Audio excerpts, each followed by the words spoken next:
Hi everyone, it's Rob West here, Acquisitions Editor at New Society. Just want to talk a bit about Climate Action Week.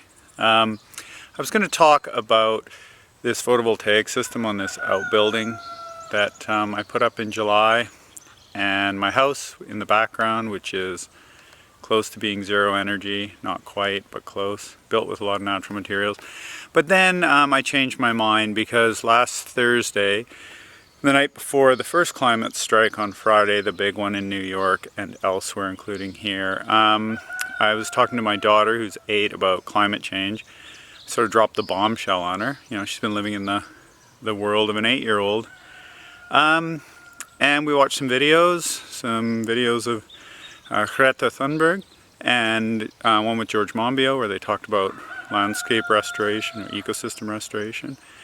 And when she saw a mention of 200 species going extinct a day, her eyes went wide with incredulity. It nearly brought me to tears, actually, shattering her bubble. And we talked about the carbon cycle using some basic videos, and the importance of the issue. And then the next day, she went on strike from school here on Gabriola, and we went across the ferry to the town of Nanaimo, or the small city of Nanaimo, where there was a pretty decent sized rally that closed the Trans-Canada Highway for a while. And in the morning, before we went, Mia made this sign, right here, striking for climate justice. And it was quite eye-opening to me because it seems complicated, climate justice.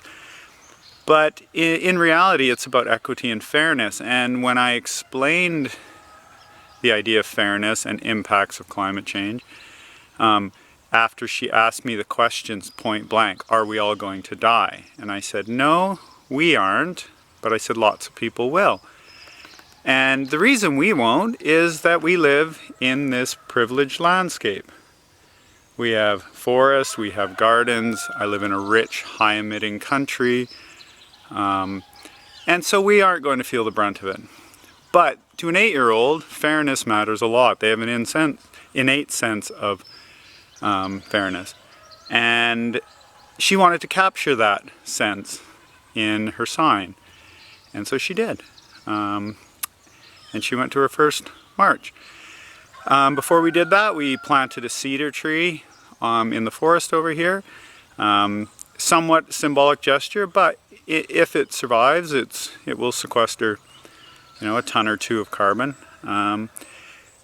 But with many people taking action, many people planting trees by the trillions, many people cutting emissions, and mostly many people pressuring governments to make the massive, large-scale changes we need to the entire economic system, into our entire way of life, to bring emissions down to the carrying capacity of the planet.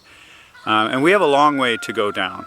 But I'm hopeful for her future, only because she got it straight away, as so many young people do today. And so that's what I hope happens this week, and the impact that it has on world leaders who are meeting in New York. Thanks for watching.